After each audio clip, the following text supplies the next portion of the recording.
The vampire king needs a wife by tomorrow to save his kingdom, and in desperation, he ends up at the door of an ordinary girl. Before agreeing to marry him, the girl sets one condition: then stay with me here.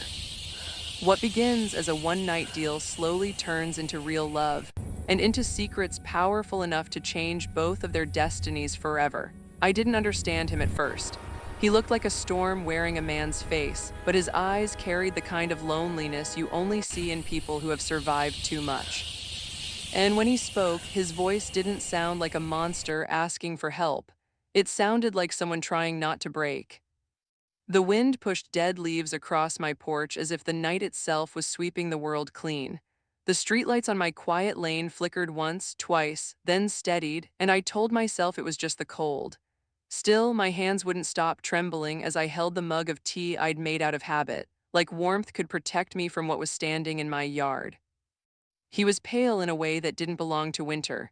Not sickly, more like moonlight had chosen him as its favorite. His coat was dark and old-fashioned, the fabric catching the porch light with subtle patterns like a map of forgotten roads. A red stone hung at his throat, deep as a sunset seen through glass, and it pulsed faintly when he breathed in. When our eyes met, the air changed. Not in a dramatic way, more like the moment a song stops and you realize how much silence can weigh. His gaze was sharp, yes, but it wasn't hungry. It was controlled, exhausted, the kind of restraint that takes constant effort. "My name is Lucien," he said, and the name didn't sound like a threat. It sounded like a confession. I should have closed the door, I should have called someone, anyone, but the strangest thing happened. He didn't step closer. He didn't crowd my space. He held himself still, as if he knew exactly how terrifying he was and hated himself for it.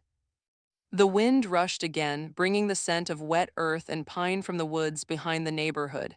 His eyes flicked briefly toward the trees, and I saw it then: fear, quick as a shadow. Not fear of me, fear of something that was coming. "I need a wife by tomorrow," he said, like someone reciting a sentence carved into his bones. His jaw tightened immediately after, as if he'd swallowed something bitter. "If I do not fulfill the vow, my people will suffer for my failure." For one stupid second, I almost laughed because my brain couldn't find a place to put those words. Wife, tomorrow, people. Vow, none of it belonged on my porch next to the chipped paint and the welcome mat that always curled at the corners. But he didn't smile, he didn't even blink. And that's when I realized he wasn't playing a game. He was standing here because he had run out of every other option. "You're in the wrong place," I managed, my throat tight. I'm not part of whatever world you came from." His gaze softened, actually softened, and the sight of it hit me harder than his strangeness ever could. Compassion in someone who looked like a nightmare should have been impossible, yet it was right there, quiet and real. "I know," he said almost gently. "That is why I came." I stared at him, my mind spinning through every warning I'd ever heard, every story that told me to run. But another thought pressed in, stubborn and aching. He looked like a man who had spent centuries being strong for others and had finally reached the edge of himself. A car passed somewhere far off, tires hissing on damp pavement. In the distance, a dog barked once, then fell silent. "What do you mean?" I asked. "Why me?" He lowered his eyes for a moment, and the porch light caught the fine line of strain at the corner of his mouth. It wasn't romantic. It was tragic, like he was ashamed to ask. "Because you are not afraid to open the door," he said, "and because you still believe people can be saved." That made my chest sting because I wasn't sure it was true. I'd been tired lately, tired of being the one who helps, tired of being the one who forgives first. I'd built a small life in a small house because it felt safer than hoping for anything larger. Yet there he was, standing like a fallen statue, asking me for something impossible with a kind of careful respect I didn't expect from anyone, human or not. I swallowed and tried to find the solid ground under my fear. "If this is some kind of trick." "It is not," he cut in quickly, and then he stopped himself, inhaling as if he'd almost raised his voice and hated that he'd come close. When he spoke again, it was calmer, lower. "I will not harm you, not tonight, not ever if I can keep control." If I can keep control. The words didn't reassure me as much as they should have. They sounded like a man confessing he was a weapon pointed inward. Something moved beyond the tree line, too quiet, too precise. Lucian's head turned a fraction, and the red stone at his throat brightened like an ember. His shoulders stiffened, not with aggression, but with the instinct to shield. He took one step back, as if putting distance between me and whatever he sensed. They found me, he murmured. My mouth went dry, who? His eyes returned to mine, and for the first time I saw something like pleading. Not for my hand, not for my love, just for my choice. If you let them take me, he said softly, you will wake tomorrow to a world that looks the same and is already dying underneath. The air felt suddenly colder, as if the night had leaned in to listen. Somewhere in the dark, a branch snapped close, too close. Lucian's voice barely carried, but every word landed heavy. I can't fight them here, not near you. My fingers tightened on the mug until the heat hurt, and I didn't let go because I needed something real to hold. I looked at my open doorway behind me, my safe little world of lamplight and blankets, and then I looked back at the man who did not step forward, who did not demand anything, who only stood there like a king who had forgotten how to ask for mercy. And without fully understanding why, I heard myself say, "Then stay with me." Lucian's eyes widened, not with triumph but with shock, like he hadn't expected kindness to survive this long in anyone. Before he could answer, the porch light flickered violently.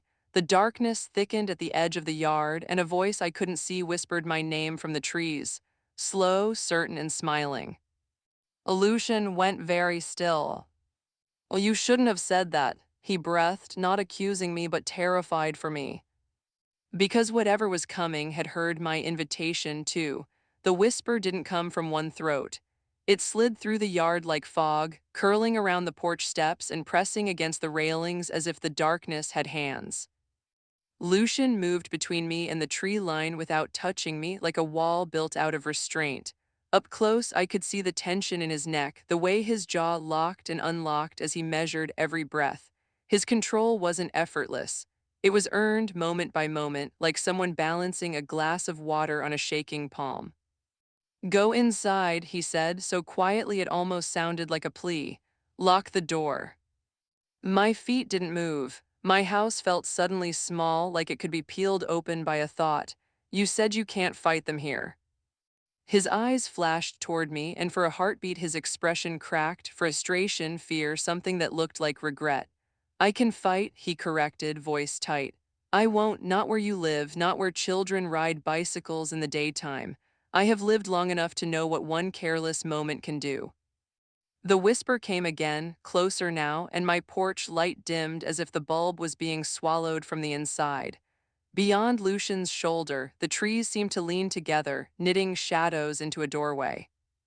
A figure stepped out, not fully into the light, not fully into the dark. A tall silhouette in a long coat, hair like ink, posture too calm for the way my heart was pounding. There was a smile in the voice, even if I couldn't see the mouth. "Your Majesty," the stranger said, as if we were at a banquet instead of my porch. "You're late." Lucian didn't answer. His hand rose slightly, palm open at his side, not threatening, warning, a quiet signal that he was keeping himself in check. The figure tilted its head. "And you brought company." The voice drifted toward me like a cold finger under a collar. "Such a brave little human." My skin prickled. Lucian's shoulders tightened as if he'd been struck. "She is not part of this," Lucian said. "Leave." A soft laugh. "We can't, not anymore." The figure stepped 1 inch forward, and the red stone at Lucian's throat flared brighter, as if responding to a pressure in the air. "You know the old laws, hospitality is a door, doors go both ways." I felt it then, something subtle but real, like the porch itself had become a border. I had invited Lucian in. Whatever this was, it had noticed. Lucian's voice dropped. "Say what you came to say, Corvin, then go." So he had a name. Corvin, the kind of name that sounded like a promise made in the dark. Corvin's silhouette turned a little, as if savoring the moment. Your council is frightened, the throne is trembling, tomorrow at the blood moon rite the kingdom requires a queen at your side. He spoke as if reading a schedule, as if thousands of lives were just ink on paper. If you stand alone, the vow breaks, and if the vow breaks, the protective veil falls. Lucian's fingers curled, then relaxed, like he was keeping his rage in a cage made of sheer will. And you think I don't know, Lucien said. There was a roughness in his tone now, not cruelty, pain. I've spent 3 centuries making sure the veil never falls. Corvin's smile widened in the darkness. 3 centuries of being good, my king. 3 centuries of swallowing your nature. 3 centuries of restraint. He let the words linger, sweet and poisonous. Must be exhausting. Lucian's eyes flicked to me just once, and that single glance felt like 1,000 apologies. I realized he wasn't afraid of Corvin. He was afraid of what Corvin could awaken inside him. I steadied my voice, though my heart was hammering so hard it felt like it might crack my ribs. If this is about a ritual wedding, I said, the words tasting unreal, why come here, why threaten his? Corvin's head turned toward me slow. Because you offered him sanctuary. The voice softened, almost kind, which somehow made it worse. And sanctuary is leverage. You humans are so generous with your doors. You open them and you call it goodness. Lucien made a sound under his breath, something like enough. But Corvin continued, unbothered. Your king wants a bride by tomorrow, yet he came to a human who smells like sunlight and soap and fear. That isn't strategy. The silhouette leaned forward as if inhaling my life from the air. That is weakness. Lucian's eyes sharpened to something ancient. Do not speak of her. The yard went still. Even the wind paused as if it had been told to wait its turn. Corvin lifted one hand and snapped his fingers, casual. The porch light went out. Darkness swallowed us so completely that I couldn't see my own hands, and for one raw second my mind screamed that I had made a terrible mistake. Then warmth, firm and careful, Lucian's coat brushed my arm as he shifted closer, not to trap me but to block whatever was in front of us. He didn't grab me, he didn't pull me. He simply stood in a way that said, I will take the first blow. In that blackness, his voice came near my ear, low and steady like someone whispering a prayer into a storm. Listen to me, he said. Whatever happens next, you must not invite anyone else in. Not with words, not with your eyes, not with your fear. My throat tightened. Lucien, what are you? A pause, the smallest one, the kind people take before they tell you the truth. A king, he said, and a curse. Something cold brushed the edge of my porch, like a fingertip tracing the boundary. Corvin's voice floated through the dark again, pleased. Step aside, your majesty, let us take her. If you won't choose a queen, we'll choose your weakness instead. My blood turned to ice. I couldn't see Lucian's face, but I heard the change in his breathing, the struggle to stay gentle when terror was trying to become fury. He spoke like he was forcing each word through clenched teeth. No. Corvin laughed softly. Then prove it, say it in the old language, bind yourself. Lucien went silent, and I understood suddenly with a sick twist in my stomach. Corvin wasn't just demanding an answer. He was trying to force Lucien into a vow that would either chain him or break him. In the pitch black, I whispered, barely able to form the words, what happens if you bind yourself? Lucian's voice came back, strained and honest. If I speak the vow here in your home, I will belong to you by law. My breath caught belong. The word hit like a door slamming. Not romance, not a fairy tale, something ancient and heavy and irreversible. And if I don't, he continued, quieter now, they will take you to punish me. Another cold touch traced the porch rail, closer this time, like someone testing a lock. Lucian's next words were so soft, they felt like they were meant only for the part of me that still believed in saving people. I didn't come to use you, he said. I came because I thought if anyone could remind me how to be human, it might be you. Well, the darkness shifted. A shape moved onto the first step. Wood creaked under invisible weight. Corvin's voice, delighted, coiled around my name again. Well, invite me properly. My lips parted with a gasp of panic, an instinct to speak, to plead, to bargain. Lucian's hand rose, and for the first time he touched me, just 2 fingers against my wrist, light as a warning, steady as a promise. Don't, he breathed. If you say it, I can't protect you. The floorboard creaked again, closer. In the dark, with my own fear pressing against my teeth, I realized the cliff I was standing on wasn't the porch. It was my next word. My mouth closed with a click that sounded too loud in the dark.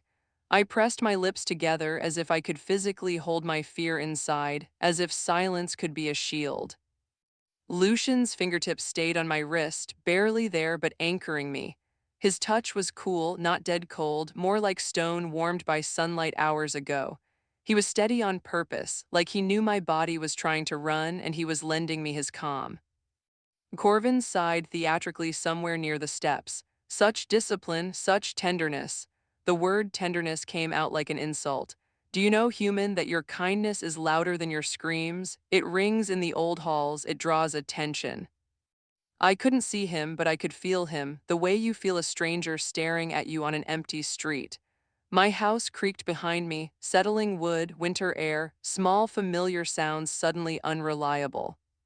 Lucian spoke without turning his head. Corvin, if you've come to negotiate, you're failing. Negotiate, Corvin's laughter was soft, delighted. No, my king, I've come to witness. A faint shimmer rose at the edge of my vision, like my eyes were adjusting to the dark, but the dark refused to be understood. Then the red stone at Lucian's throat glowed again, low and pulsing, painting the porch in a dim, wine-colored light. It didn't brighten the yard, it only revealed Lucian's profile and the rigid set of his shoulders. In that glow, his eyes looked less like a predator's and more like someone carrying an unbearable weight. He swallowed once, and I watched the movement of his throat like it mattered. Why tomorrow? I whispered, mostly to Lucian, though the question felt like it belonged to the night itself. Why can't you just refuse? Lucian's jaw worked. Because the vow wasn't made for me, he said. It was made against me. Corvin hummed approval. Ah, tell her, let her taste the truth. Lucian's voice grew quieter, as if words could cut. Long ago, before the crown was mine, the council bound the king's line to a ritual, a queen chosen at the blood moon, not for love, for control. His eyes flicked down to my wrist where his fingers rested, and something like shame crossed his face.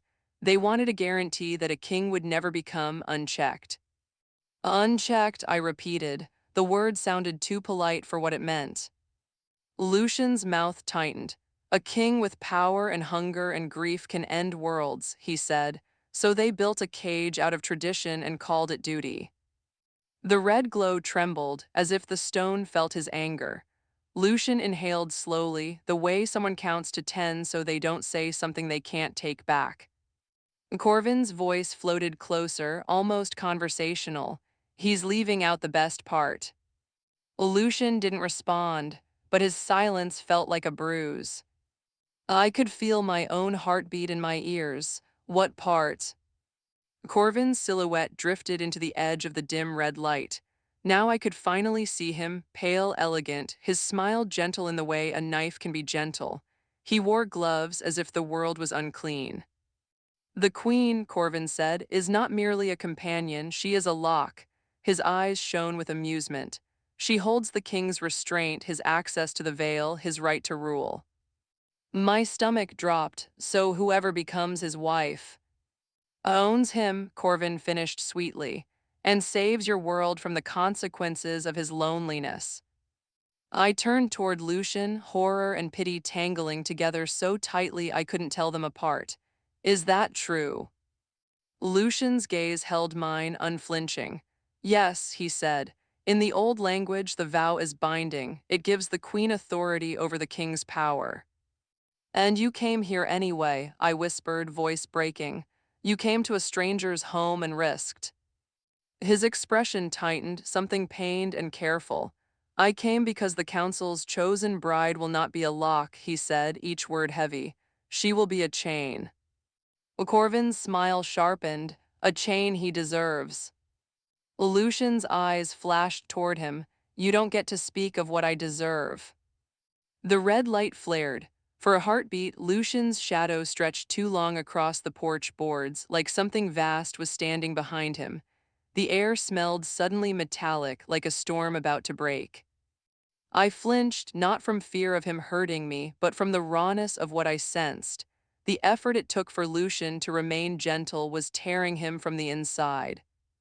He looked at me again, and his voice softened into something nearly human. I didn't come to ask you to be my wife, he said. Not truly. I came to ask for shelter, one night, a place to breathe, a place where I might remember what mercy feels like before tomorrow takes it away. Corvin clapped once slow, beautifully said. Lucian's fingers finally released my wrist, and I missed the contact instantly, like he'd taken away a railing I was leaning on. Corvin stepped closer, stopping just at the line where my porch became my home. He didn't cross. He didn't need to. His confidence filled the space. You cannot keep him, Corvin told me. You cannot save him, and if you try, you will become the excuse they need. He tilted his head, voice dropping as if he was offering advice. You're kind. Kind people are easy to use. Lucian's shoulders lowered a fraction, not in defeat but in sorrow. He's right about one thing, Lucien said quietly. If you stand with me, you will be pulled into a world that doesn't forgive softness. I swallowed hard. The urge to retreat into my house rose like a wave. Lock the door, call the police, pretend this never happened. But then Lucian's eyes met mine again, and I saw the truth he hadn't spoken. He wasn't asking me to save him because he thought I was strong. Well, he was asking because he was trying to stay good. Somewhere beyond the yard, a low horn sounded distant, mournful, like a ship lost in fog. It made my bones vibrate. Corvin's smile widened with satisfaction. "Well, the procession has begun," he said. "Your council approaches." Lucian went utterly still. Then, in the faint red light, he reached into his coat and pulled out something small, a ring, old gold, unadorned except for a thin line of carved symbols that looked like writing and vines at once. He didn't offer it to me. He simply held it in his palm like it weighed more than iron. If they arrive, Lucian said, voice barely steady, they will take me, and they will erase tonight from your life in ways you won't understand until years later. My throat tightened, erase. His gaze stayed on the ring, not on me, like he couldn't bear to watch my face as he said the next part. They can make you forget, he admitted. They can make you doubt your own mind. They can turn you into the kind of person who closes the door next time someone needs help. Corvin's eyes gleamed. And wouldn't that be tidy? One less human believing monsters can choose mercy. Lucian's hand trembled, just once, then steadied. He lifted his eyes to mine, and in them was a terrible, gentle honesty. I will not ask you to marry me, he said, but I will ask you this. If they force you to speak, if they threaten you until words fall out of you, fight for your silence. The distant horn sounded again, closer. The trees at the end of the lane shuddered as if something massive moved between them. A faint, organized rhythm followed, footsteps, many, approaching with the certainty of law. Corvin leaned in, his voice a velvet whisper meant only for me. When they arrive, they will demand a choice, and your choice will define what kind of world you wake up in. I stared at Lucian's open palm. The ring glinted in the weak red glow like a small captured sunrise. My mind raced with the impossible math of it. If marriage meant owning him, chaining him, locking him down, then refusing could mean his people suffer, the veil falls, and this quiet human world becomes prey to darker rules. Lucian's voice broke just slightly in a way that made my heart lurch. I don't want to belong to anyone, he whispered, but I will belong if it keeps others safe. Outside the yard, the approaching footsteps reached the end of the street.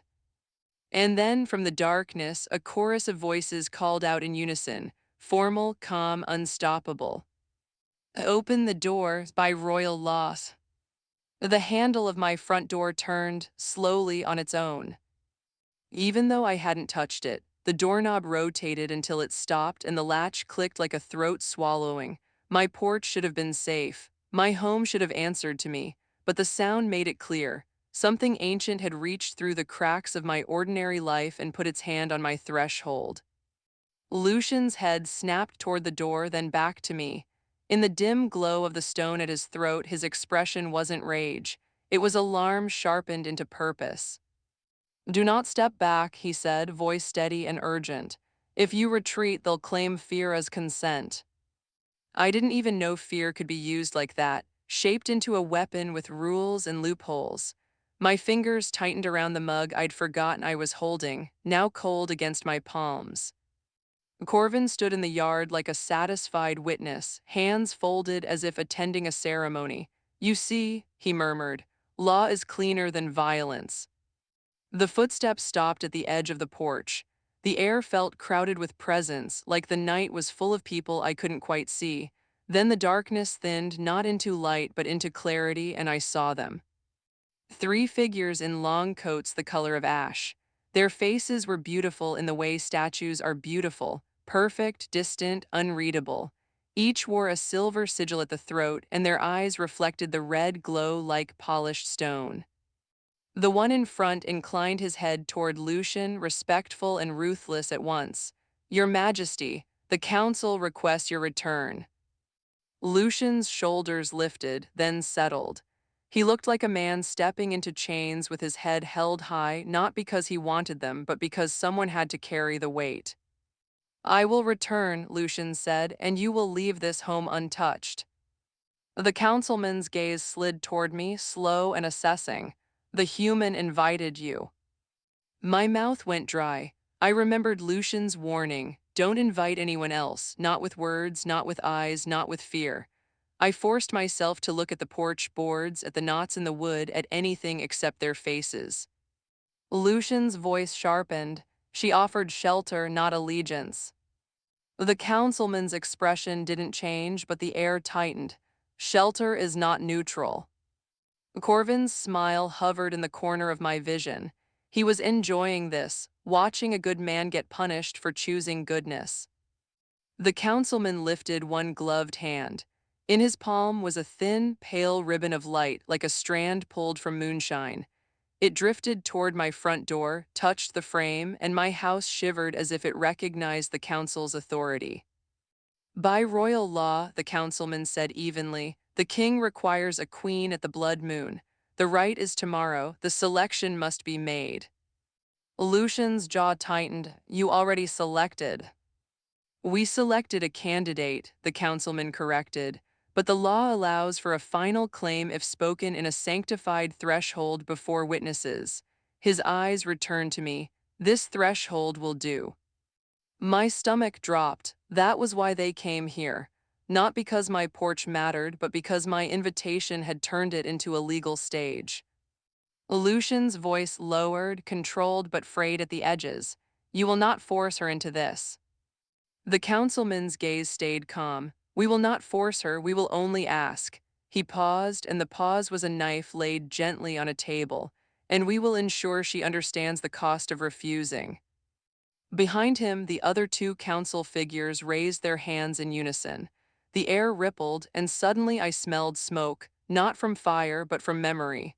The street, my yard, my porch faded at the edges as if someone had dipped reality into ink. Images pressed into my mind. A city under a red moon, people running without knowing why, shadows climbing walls like spilled water. A veil tearing, silent, vast, like fabric ripped across the sky. Then Lucian, alone on a throne, not cruel but hollowed out, staring at a kingdom that was turning into hunger. And then another image, sharper, a woman beside him wearing a crown like a shackle, her hand on his chest, smiling while he flinched. A queen who didn't look like a partner, a queen who looked like a captor. The images vanished. I gasped, stumbling, and Lucian caught my elbow, firm, careful, grounding. "That was a glimpse," the councilman said, as if he'd shown me a weather report. "Not a threat, a consequence." Lucian's voice broke through like a shield. "Stop." The red stone at his throat flared brighter, bathing his face in crimson. In that light his eyes looked almost human, wet with fury, shining with helplessness. The councilman turned his head slightly, bored. "Your Majesty, you taught us restraint, now accept it." Corvin chuckled under his breath. "Poetic." My chest tightened until it hurt. I understood the trap now. If I said yes to marriage, I would become the lock. The law would give me power over Lucian's power, power I never asked for, power I didn't want. But if I said no, they would take him anyway, and the council would choose the chain queen who would hollow him out, and the veil would fall eventually because a king cannot remain good forever if he is treated like a monster.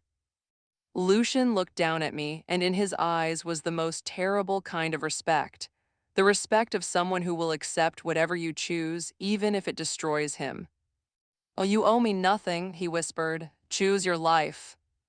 My throat tightened with grief because he had finally asked for nothing, and that made it impossible to treat him like a storybook creature. He wasn't a myth on my porch. He was a person, trying to be decent while everyone around him used laws to corner him into becoming the worst version of himself. I took a slow breath. The air tasted like cold metal and pine and the faint sweetness of my forgotten tea. Then I lifted my head and looked straight at the councilman. "I will not be used to hurt him," I said, voice shaking but clear. "And I will not let you call cruelty law just because you dressed it up in tradition." Well, the councilman's expression didn't change. "Then refuse." Lucian's fingers twitched as if he wanted to pull me back from the edge of whatever I was about to do. "Please," he murmured, not commanding, begging. "Don't chain yourself to my world." And that's when the unexpected truth surfaced, bright and steady beneath my fear. I didn't want to own him. I wanted to stand with him. I turned slightly toward Lucien, close enough to feel the cold radiating from him, close enough to hear the quiet struggle in his breathing. "You said if you speak the vow here in my home, you belong to me by law." Lucien's eyes widened. "Yes." "And the queen holds authority over your power," I said, choosing my words like stepping stones. "Which means the council fears the wrong queen, they fear someone who won't cooperate." Corvin's smile faltered for the first time, a hairline crack in his confidence. "Careful," he warned softly, like a man watching a fire reach dry grass. I looked at Lucien. "If I do this, I do it on one condition." Lucian's face tightened with pain and hope fighting inside him. "Name it." I swallowed, heart pounding. "You don't belong to me, not as property, not as a weapon I can point. If I become queen by your law, then I will use that authority to protect your restraint, not control it. And when this is over, when your people are safe, you will be free to leave." The councilman's gaze sharpened minutely. Corvin went very still. Lucien stared at me as if he couldn't understand what he was seeing. "Why would you offer that?" His voice was raw. "You barely know me." I felt tears sting my eyes, hot against the cold night. "Because I know what it looks like when someone is trying to stay good in a world that rewards them for being cruel," I whispered. "And I know what it feels like to be treated like your choices don't matter." For a heartbeat, Lucian's composure cracked completely. The king, this terrifying, elegant, ancient being, looked like a man about to fall to his knees from relief and grief at once. The councilman's tone hardened. "Human, you do not understand the vow you are entering." "I understand enough," I said, and my voice surprised me with its steadiness. "You want a queen who will keep him weak and obedient. I'm not that." Corvin stepped forward, finally losing his relaxed posture. "If you bind him, you'll become the council's target," he hissed. "They will ruin you." I turned my gaze to Corvin, and something quiet settled in my spine. Courage that didn't roar, courage that simply refused to move. Then they'll have to explain to their kingdom why they're punishing a human for offering shelter. Corvin's eyes narrowed. "They can make you forget." Lucian's voice cut through, low and fierce. "Not if she binds me first." The red stone at his throat pulsed like a heartbeat. He lifted the plain gold ring, holding it between us. "A last chance," he whispered to me, almost broken. "Choose your life." I thought of my small house and my quiet routines. I thought of how easy it would be to close the door and let the world keep turning. Then I thought of the glimpse they'd forced into my mind, a future where kindness died under paperwork and tradition. I reached out, fingers trembling, and took the ring. It was warmer than I expected, as if it had been waiting in someone's palm for a long time. I choose, I said, and the night seemed to lean in. Lucien closed his eyes for a brief moment, like a man whispering to himself, "Be gentle, be gentle, be gentle." Then he opened them and spoke in a language that felt older than the wood beneath our feet. The words were soft, flowing, not harsh, like water poured over stones. As he spoke, the air changed, not darker, clearer. The porch felt suddenly sacred, not because of law, but because of intention. The red stone glowed bright enough to paint the edges of everyone's faces, and in that light I saw something in the councilman's eyes for the first time: uncertainty. When Lucien finished, the silence that followed was immense. The councilman inhaled as if tasting the new reality. "It is done," he said, voice tight. "A queen has been claimed." Corvin's smile was gone now. His expression was sharp with something like fear. "You've made a mistake," he murmured. I slid the ring onto my finger. It fit perfectly, which should have frightened me, but instead it felt like a steadying weight and anchor. Lucien dropped to one knee, not in performance, but in reverence. He bowed his head, and when he spoke, his voice was quiet enough that only I could hear. "I am yours by law," he said, "but tell me I am free by heart." My eyes burned. I placed my hand lightly on his shoulder. "You are free," I whispered, "and tomorrow we save your people without losing you."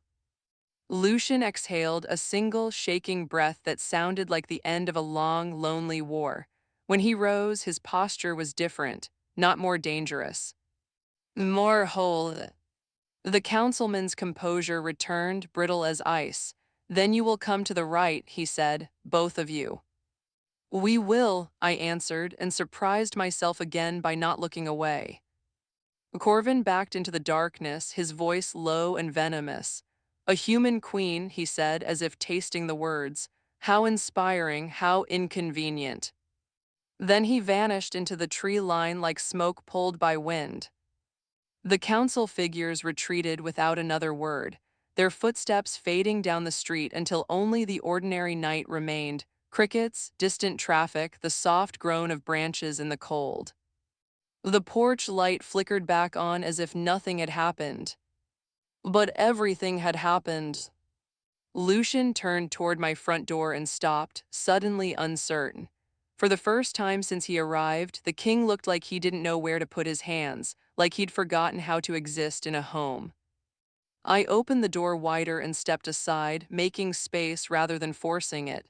"You said you needed a wife by tomorrow," I murmured. "I didn't say yes because you're a king."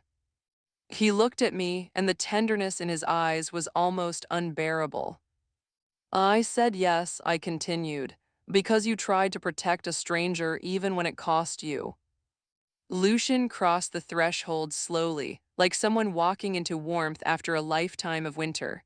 The red stone dimmed to a gentle glow like an ember resting.